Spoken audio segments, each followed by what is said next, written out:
दोस्तों ये है ड्रेक पैसेज, दुनिया का सबसे खतरनाक समुद्री रास्ता जिसे हजारों सालों से इंसान अवॉइड करते आए हैं। बहुत से लोगों के ख्याल में पनामा कनाल बनाने का मेन पर्पस ये था कि अमेरिका की ईस्टर्न कोस्ट को छोटे रूट से साउथ अमेरिका और बाकी दुनिया से कनेक्ट किया जा सके, और ये बात ठीक भी है। मगर ये कनाल बनाने की सिर्फ यही एक वजह नहीं थी। पनामा कनाल बनाने की एक और बहुत बड़ी वजह ये थी कि सारे समुद्री जहाज अंटार्कटिका और केप हॉर्न के दरमियान इस 620 मील के एरिया को अवॉइड करना चाहते थे। ये वो पॉइंट है जहां पैसिफिक, अटलांटिक और साउदर्न ओशियन आपस में मिलते हैं। लेकिन इस एरिया को ड्रेक पैसेज क्यों कहते हैं और आखिर यहाँ पर ऐसा होता क्या है जिसकी वजह से आज भी यहाँ से गुजरना मौत के मुंह से गुजरने जैसा है। इस वीडियो में आपको यही दिलचस्प और खौफनाक हकायक बताए जाएंगे।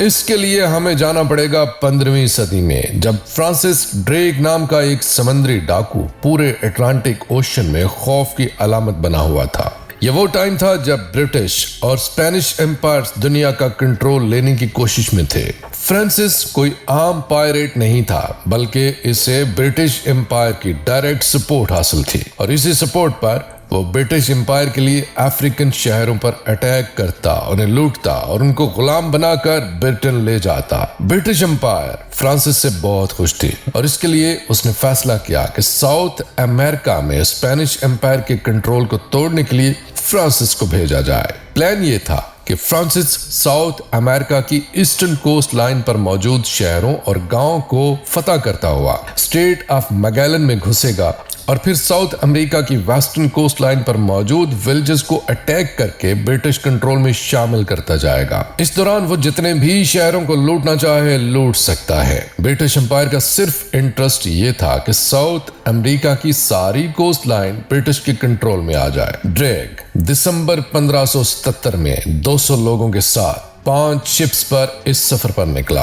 अप्रैल में वो अर्जेंटीना तक पहुंचा ही था कि उसके लोगों में फूट पड़ गई। ड्रैग ने ये फूट डालने वाले अपने तकरीबन 40 साथियों को अर्जेंटीना में फांसी दे दी और अपनी 2 शिप्स को वहीं छोड़कर बाकी 3 शिप्स पर अपना सफर फिर से कंटिन्यू किया। वो ये स्ट्रेट क्रॉस करके पैसिफिक ओशन में पहुंचा ही था कि जबरदस्त तूफान आ गया और ये तीनों शिप्स एक दूसरे से बिछड़ गए। एक शिप के लोगों ने समझा कि शायद ड्रेक मर गया है और वापस इंग्लैंड चले गए। दूसरी शिप तूफान में बिछड़कर ड्रेक पैसेज में आए यहाँ पर गायब हो गए। ड्रेक इसी शिप का पीछा करते हुए ड्रेक पैसेज के किनारे तक आया, मगर यहाँ पर समंदर के तेवर देखकर वो समझ गया कि आगे जाने का मतलब सिर्फ मौत है। उस जमाने में कोई नहीं जानता था कि इस पॉइंट से आगे क्या है, क्योंकि उस वक्त आज की तरह का वर्ल्ड मैप नहीं बनाया गया था। ड्रेक ने अपनी शिप वापस मोड़ी और दोबारा साउथ अमेरिका की वेस्टर्न कोस्ट की तरफ बढ़ गया और फिर वेस्टर्न कोस्ट लाइन पर लूट मार करके सैन फ्रांसिस्को जाकर रुका। वो दोबारा ब्रिटेन वापस नहीं जा सका क्योंकि वो डर गया था कि अगर वापस जाते हुए वो फिर गलती से इस एरिया में फंस गया तो शायद जिंदा ना बच सके। इसीलिए इस एरिया का नाम ड्रेक पैसेज रखा गया, क्योंकि समंदर के इस हिस्से में इससे पहले कोई और शिप लेकर नहीं आया था। आया भी हो तो वो शायद जिंदा नहीं बचा के वापस जाकर किसी को कुछ बता सके। ड्रेक ने अपने करीबी साथियों को बताया था कि उसे लगता है कि समंदर के उस पार शायद कोई दूसरी दुनिया है, या शायद कोई जजीरा, एक ऐसा जजीरा जहां पर उससे पहले कोई नहीं जा सका। ड्रेक असल में जिसे आइलैंड समझ रहा था वो अंटार्कटिका था। हजारों साल से इंसान का मानना है कि यहाँ पर कोई कॉन्टिनेंट जरूर है। एंशिएंट ग्रीक्स इसे टेरा ऑस्ट्रेलिस इनकॉग्निटा मतलब अननोन साउदर्न लैंड भी कहते थे, लेकिन किसी ने भी अपनी आंख से इसे नहीं देखा था। 17वीं सदी में ब्रिटिश एक्सप्लोरर कैप्टन कुक इसी साउदर्न कॉन्टिनेंट की खोज में निकला। वो ये सारा अटलांटिक ओशन क्रॉस करके साउथ ओशन में घुस गया, मगर उसे अंटार्कटिका कहीं नजर नहीं आया और वापस आते हुए उसकी शिप इसी ड्रेक पैसेज में फंस गई और वो बहुत ही मुश्किल से वहां से जान बचा कर निकला। कैप्टन कुक दोबारा कभी इस समंदर में नहीं गया। हालांकि ये वो कैप्टन कुक था जो उस वक्त का सबसे बड़ा एक्सप्लोरर माना जाता था। इसी कैप्टन कुक ने न्यूजीलैंड को डिस्कवर किया था। कैप्टन कुक ने अपने जर्नल में लिखा था कि इस साउदर्न कॉन्टिनेंट को डिस्कवर करने का रिस्क इतना बड़ा है कि शायद ही कोई इंसान इधर तक आए। जहां तक मैं आया हूं। अब यहाँ पर आपके जहन में सवाल होगा कि आखिर ये ड्रेक पैसेज इतना डेंजरस क्यों है? दुनिया में और जगहों पर भी ओशंस आपस में मिलते हैं, तो फिर यहाँ पर ऐसा क्या है? असल में ड्रेक पैसेज वो पॉइंट है जहां पर एंटार्क्टिका के ठंडे और अटलांटिक और पैसिफिक के गर्म पानी के ओशंस आपस में मिलते हैं, और इस मिलाप के नतीजे में पानी का फ्लो 200 मिलियन क्यूबिक यार्ड्स पर सेकंड हो जाता है। ये फ्लो कितना होता है, इसे इस एग्जाम्पल से समझें।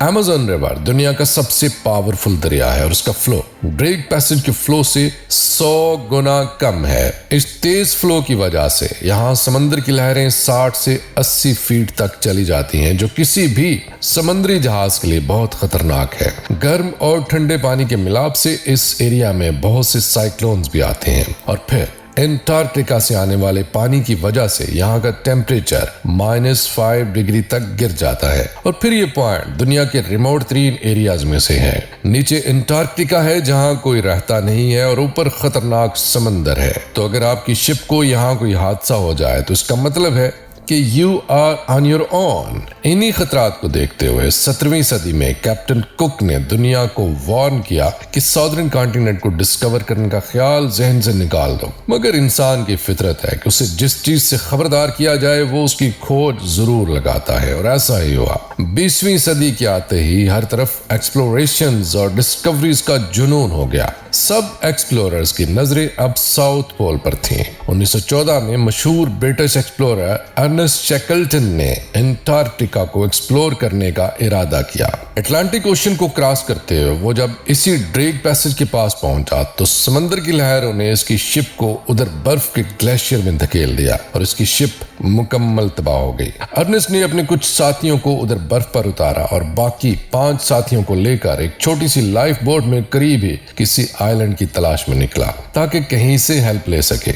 1 महीना समंदर में भटकने के बाद आखिरकार अर्नेस्ट साउथ जॉर्जिया आइलैंड पहुंचा, मगर इस 1 महीने में उसने जो कुछ एक्सपीरियंस किया उसको उसने कुछ ऐसे लिखा कि ये दुनिया का सबसे बुरा और खतरनाक तरीन समंदर है और मेरा इस आइलैंड तक पहुंचना किसी मिरेकल से कम नहीं है। अर्नेस्ट ने यह भी कहा कि Antarctica is the last great journey left to man। अगले 3 महीनों में 3 अटेम्प्ट्स करके अर्नेस्ट के बाकी साथियों को बचा लिया गया और मौजूदा तौर पर इस पूरे एक्सपीडिशन में कोई भी आदमी जान से नहीं गया। इसी तरह अप्रैल 2012 में एक ब्राजीलियन बिजनेसमैन जोआओ लारा अपनी लग्जरी क्रूज शिप पर 4 लोगों के साथ एक डॉक्यूमेंट्री फिल्म करने के लिए यहाँ से गुजर रहा था कि अचानक यहाँ तूफान आ गया और 100 फुट ऊंची लहरों ने शिप को उठाकर एंटार्क्टिका की बर्फ में धकेल दिया। लकीली शिप का रेडियो काम कर रहा था और उन्होंने फौरन चिली को रेस्क्यू अपील भेजी, मगर मौसम इतना खराब था कि चिली की रेस्क्यू टीम को यहाँ पहुंचते पहुंचते 4 दिन लग गए और बड़ी ही मुश्किल से सबको बचाया गया। पिछले 10 सालों में यहाँ ऐसे बहुत से वाकयात हो चुके हैं गो कि अब मॉडर्न समुद्री जहाजों के आने से पुराने वक्तों जैसे एक्सीडेंट्स कम हो गए हैं, मगर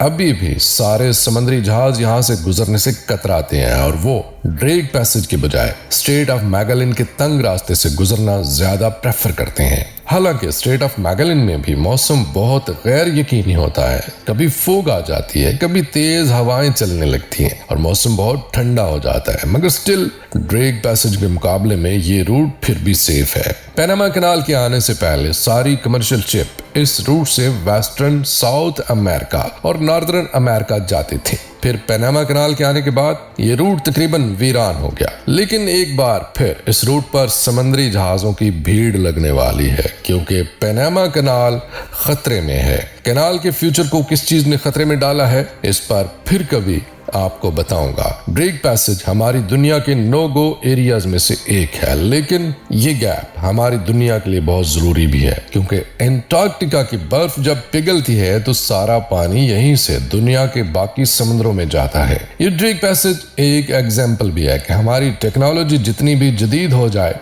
नेचर के सामने हम आज भी इतने ही बेबस हैं जितने हजारों साल पहले थे। अगर आपको हमारी वीडियो अच्छी लगे तो कमेंट में राय का इजहार जरूर कीजिएगा। मजीद किन टॉपिक्स पर वीडियो देखना चाहते हैं वो भी बताइएगा और वीडियो को ज्यादा से ज्यादा शेयर करना मत भूलिए ताकि आपको इसी तरह की मजीद वीडियोस मिलती रहें।